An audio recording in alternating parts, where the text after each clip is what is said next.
हमारा पहला क्वेश्चन है, जल्दी से कमेंट बॉक्स में आपको टाइप करके बताना है कौन सा आंसर राइट होगा। यानी एक तार का प्रतिरोध 10 ओम है, कोई भी एक तार है उसका रेजिस्टेंस कितना है 10 ओम। एक तार का रेजिस्टेंस है 10 ओम। तो दूसरे तार का जो प्रतिरोध है जो उसी पदार्थ का बना है, यानी एक और तार है उसका वो इसी पदार्थ का बना हुआ है, जैसे मान लो ये तांबे का है तो ये भी तांबे का है, तो वह पहले तार का 4 गुना लंबा है। यानी ये जो तार है इसका 4 गुना ज़्यादा लंबा है, इसकी लेंथ ज़्यादा है 4 गुना। एवं जो क्रॉस सेक्शनल होता है या कटाक्ष क्षेत्रफल बोल सकते हैं, तो वो इसका आधा है, यानी पहले तार का आधा है। जैसे मान लो इसका व्यास 10 सेंटीमीटर है तो इसका 5 सेंटीमीटर है, ऐसे मान लीजिए, यानी इसका आधा है। तो आपको बताना है इसका रेजिस्टेंस क्या होगा दूसरे तार का। जल्दी से बता दीजिए कमेंट बॉक्स में टाइप करके। बहुत ही ज़्यादा इंपॉर्टेंट क्वेश्चन है। 20 ओम होगा, 40 ओम या 80 ओम या इनमें से कोई नहीं, कौन सा आंसर होगा जल्दी से बता दो। ध्यान से देखिएगा इस क्वेश्चन को, अपने आप समझ में आ जाएगा।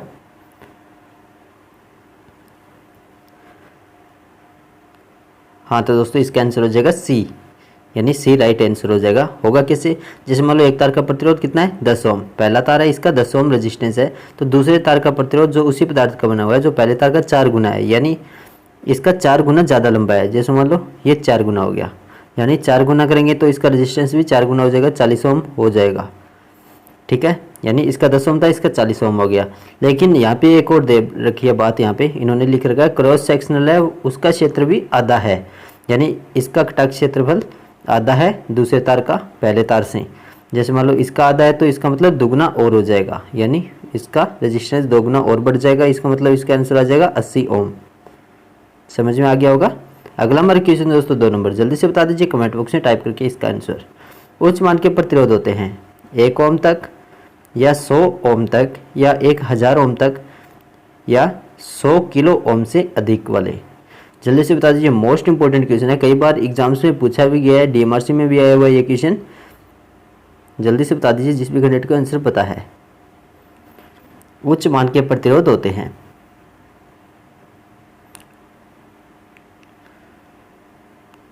हाँ तो दोस्तों इसका आंसर जल्दी से बता दीजिए जिस भी कैंडिडेट को जैसा भी आता है। कल शाम को 9 बजे होगी आपकी अगली क्लास, यानी ऑनलाइन टेस्ट नंबर 4। अगला हमारा सॉरी दोस्तों इसका आंसर है डी, यानी 100 किलो ओम से अधिक होते हैं उच्च मान के प्रतिरोध। यानी आगे 1-2 क्वेश्चन और आएंगे मध्यम मान के और निम्न मान के, उसके बारे में आपको बताऊंगा इन सभी के बारे में। यानी 100 किलो ओम या 1 लाख ओम से जो अधिक के रेजिस्टेंस होते हैं या रजिस्टर्स होते हैं उनको उच्च मान प्रतिरोध की श्रेणी में लाया जाता है। अगला हमारा क्वेश्चन है दोस्तों 3 नंबर, इसका आंसर बताइए क्या होगा। जल्दी से बता दीजिए कमेंट बॉक्स में टाइप करके। निम्न मान के प्रतिरोध का मापन किया जा सकता है। जो निम्न मान के जो रेजिस्टेंस होते हैं उनको 3 भागों में बांटा गया, एक होता है निम्न मान, एक होता है मध्यम मान, एक होता है उच्च मान। तो यहाँ पे पूछा गया जो निम्न मान के प्रतिरोध होते हैं उनका मापन किस प्रकार से किया जाता है, वोल्टमीटर व एमीटर विधि के द्वारा या विभव मापी के द्वारा या केल्विन ब्रिज के द्वारा या ए और बी और सी तीनों, कौन सा आंसर होगा जल्दी से बता दीजिए जिस भी कैंडिडेट का आंसर बताइए। ये भी मोस्ट इंपॉर्टेंट क्वेश्चन है आप सभी के लिए। निम्न मान के प्रतिरोध का मापन किया जा सकता है, हाँ तो दोस्तों इसका आंसर हो जाएगा डी, यानी ए और बी सी तीनों के द्वारा। यानी ये जो निम्न मान के प्रतिरोध होते हैं उनका मापन एक तो वोल्टमीटर और एमीटर की विधि के द्वारा भी कर सकते हैं, विभव मापी होता है उसके द्वारा भी कर सकते हैं और केल्विन ब्रिज के द्वारा भी कर सकते हैं। यानी तीनों ऑप्शन हो जाएंगे इसके। अगला हमारा क्वेश्चन है 4 नंबर, इसके आंसर बताइए क्या होगा। मध्यम मान के प्रतिरोध का जो मापन होता है वो किस प्रकार से किया जाता है, ये पूछा गया है। यानी इससे जो पिछला क्वेश्चन था 3 नंबर उसमें निम्न मान के प्रतिरोध के बारे में पूछा गया था, लेकिन इस क्वेश्चन में पूछा गया मध्यम मान के जो रेजिस्टेंस होते हैं उनका मापन किस प्रकार से किया जाता है, वोल्टमीटर व एमीटर विधि के द्वारा या सब्स्टिट्यूशन विधि के द्वारा या व्हाइटस्टोन ब्रिज के विधि के द्वारा या ए और बी सी तीनों, कौन सा आंसर होगा जल्दी से बता दीजिए जिस भी कैंडिडेट का आंसर पता है। मध्यम मान के प्रतिरोध का मापन किया जाता है, हाँ तो दोस्तों इसका भी आंसर हो जाएगा डी, यानी ए बी सी और तीनों के द्वारा। यानी वोल्टमीटर व एमीटर विधि के द्वारा भी कर सकते हैं जो मध्यम मान के रेजिस्टेंस होते हैं, और इनका इनका मापन होता है वो सब्स्टिट्यूशन विधि के द्वारा भी कर सकते हैं और व्हाइटस्टोन ब्रिज विधि के द्वारा भी कर सकते हैं। यानी तीनों विधियों को काम में ले सकते हैं हम, अगर हमें जो मध्यम मान के प्रतिरोध का मापन करना हो तो। अगला हमारा क्वेश्चन है 5 नंबर, इसके आंसर बताइए क्या होगा। यह बहुत ही ज़्यादा इंपॉर्टेंट है। उच्च मान के प्रतिरोध होते हैं उनका मापन किस प्रकार से किया जाता है, शंट प्रकार का ओममीटर के द्वारा, या श्रेणी ओममीटर होता है उसके द्वारा, या व्हाइटस्टोन ब्रिज होता है उसके द्वारा, या मेगर के द्वारा। कौन सा आंसर होगा। उच्च प्रतिरोध का माप किया जाता है कौन सी विधि के द्वारा किया जाता है, जल्दी से बता दीजिए कमेंट बॉक्स में टाइप करके, जिस भी कैंडिडेट को आंसर पता है। हाँ तो दोस्तों इसका आंसर हो जाएगा डी, यानी मेगर मीटर के द्वारा किया जाता है। आपको याद रखना है जो उच्च प्रतिरोध होता है या उच्च मान के जो प्रतिरोध होते हैं उनका मापन हमेशा मेगर मीटर के द्वारा ही किया जाता है, क्योंकि इनकी जो सीमा होती है वो 100 किलो ओम से अधिक होती है, यदि 1 लाख ओम से अधिक होता है इसका रेजिस्टेंस, तभी इनका जो मापन होता है वो मेगर मीटर के द्वारा किया जाता है। अगला हमारे क्वेश्चन है 6 नंबर, इसका आंसर बताइए क्या होगा। विशिष्ट प्रतिरोध की इकाई क्या होती है, जल्दी से बता दीजिए। विशिष्ट प्रतिरोध की इकाई क्या होती है, महो या ओम या मीटर क्यूब या ओम मीटर। दोस्तों यहाँ पे थोड़ा मिसप्रिंट हो गया, महो है, इंग्लिश का वर्ड देख लीजिए। जल्दी से बता दीजिए जिस भी कैंडिडेट को आंसर पता है। विशिष्ट प्रतिरोध की इकाई होती है, हाँ तो दोस्तों इसका आंसर हो जाएगा डी, राइट आंसर। ओम मीटर होता है हमेशा।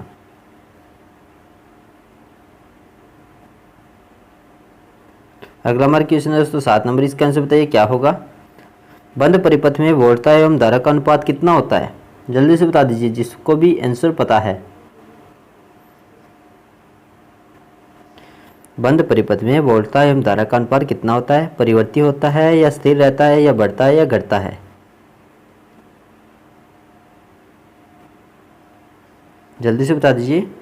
बंद परिपथ में वोल्टता एवं धारा का अनुपात होता है, हाँ तो दोस्तों इसका आंसर जो बी, यानी स्थिर रहता है हमेशा बंद परिपथ में, यानी बंद परिपथ की बात की गई यहाँ पे। वोल्टता एवं धारा का अनुपात किस प्रकार का होता है, स्थिर रहता है। अगला हमारा क्वेश्चन 8 नंबर, इसका आंसर बताइए क्या होगा। तापक्रम में वृद्धि के साथ कार्बन का प्रतिरोध पर क्या प्रभाव पड़ता है, बढ़ता है, शून्य हो जाता है, स्थिर रहता है या घटता है।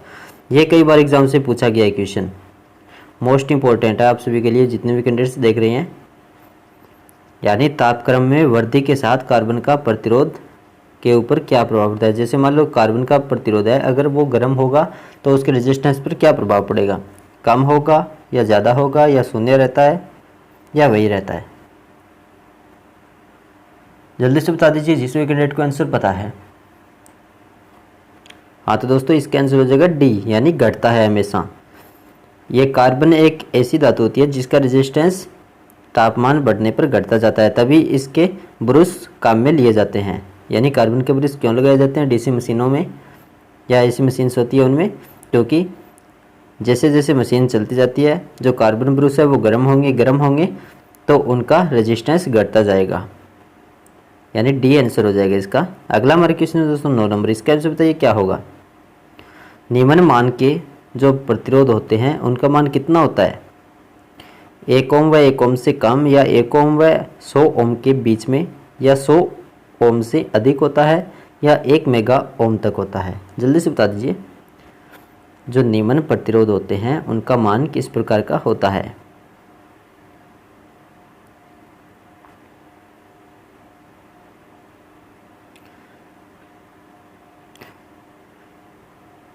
जितने कैंडिडेट्स देख रहे हैं, अगर आप सभी को यह टेस्ट अच्छा लग रहा है तो इसको लाइक जरूर कीजिए, साथ में अंत में इस टेस्ट को अपने अपने व्हाट्सएप ग्रुपों में जरूर शेयर करना। तो दोस्तों इसका आंसर हो जाएगा 9 नंबर का ए, यानी 1 ओम व 1 ओम से कम होता है। हमेशा निम्न प्रतिरोध होता है उसका मान होता है 1 ओम व 1 ओम से कम, और जो उच्च प्रतिरोध होता है उसका कितना होता है 100 किलो ओम से अधिक। अब बात आती है मध्यम प्रतिरोध की, तो उसके बारे में बताइए क्या होगा। मध्यम मान के जो प्रतिरोध होते हैं उनका मान कितना होता है, 1 ओम से 1000 ओम के बीच में, या 1 ओम से 100 किलो ओम के बीच में, या 100 ओम से अधिक होते हैं, या 6 मेगा ओम तक। कौन सा आंसर होगा, मोस्ट इंपॉर्टेंट है, ये क्वेश्चन जल्दी से बता दीजिए जिस भी कैंडिडेट को आंसर पता है। मध्यम मान के जो प्रतिरोध होते हैं वो कितने से कितने के बीच में होते हैं, जल्दी से बता दीजिए। हाँ तो दोस्तों इसका आंसर हो जाएगा बी, यानी 1 ओम से लेकर 100 किलो ओम के बीच में जो रेजिस्टेंस होते हैं उनको मध्यम मान के वर्ग में लाया जाता है। यानी एक होता है निम्न मान का प्रतिरोध, उसमें कितना होता है 1 ओम व 1 ओम से कम। एक होता है मध्यम मान, उसमें 1 ओम से लेकर 100 किलो ओम के बीच में या 1 लाख ओम बोल सकते हैं इसको। और एक होता है उच्च मान के प्रतिरोध जिसको 100 किलो ओम से अधिक होता है। अगला हमारा क्वेश्चन है 11 नंबर, इसका आंसर बताइए क्या होगा। उच्च धारा उत्पादन के लिए सबसे उपयुक्त कुंडलन या सबसे उपयुक्त वाइंडिंग कौन सी होती है? लैप वाइंडिंग या प्रगतिशील तरंग कुंडलन या उपरोक्त दोनों या उपरोक्त में से कोई नहीं, कौन सा आंसर होगा जल्दी से बता दीजिए। उच्च धारा उत्पादन के लिए सबसे उपयुक्त वाइंडिंग कौन सी होती है? मोस्ट इंपॉर्टेंट है ये भी क्वेश्चन आप सभी के लिए। उच्च धारा उत्पादन के लिए सबसे उपयुक्त वाइंडिंग कौन सी होती है, जल्दी से बता दीजिए जिस भी कैंडिडेट को आंसर पता है। हाँ तो दोस्तों इसका आंसर हो जाएगा ए, यानी लैप वाइंडिंग होती है। इसमें लो वोल्टेज होती है और हाई करंट होता है, यानी नाम से पता चलता है LAP लैप वाइंडिंग। इसके अंदर L से लो वोल्टेज, यानी वोल्टेज लो होगी तो करंट है वो उच्च होगी। और एक होती है वेव वाइंडिंग, उसके अंदर क्या होता है वोल्टेज हाई होती है और करंट होती है वो कम होती है। इसका मतलब आंसर हो जाएगा लैप कुंडलन, ए आंसर हो जाएगा। अगला हमारा क्वेश्चन है 12 नंबर, इसका आंसर बताइए क्या होगा। डीसी मशीन में हिस्टैरिसीस हानियाँ निर्भर करती है अधिकतम फ्लक्स घनत्व पर या प्रयुक्त लोहे के जो आयतन एवं ग्रेड होती है उनके ऊपर या चुंबकीय उत्क्रमण की आवृत्ति पर या उपरोक्त सभी पर, कौन सा आंसर होगा। डीसी मशीन में हिस्टैरिसीस हानियाँ किसके ऊपर निर्भर करती है? जिस भी कैंडिडेट को जैसा भी आता है कमेंट बॉक्स में टाइप जरूर कीजिए।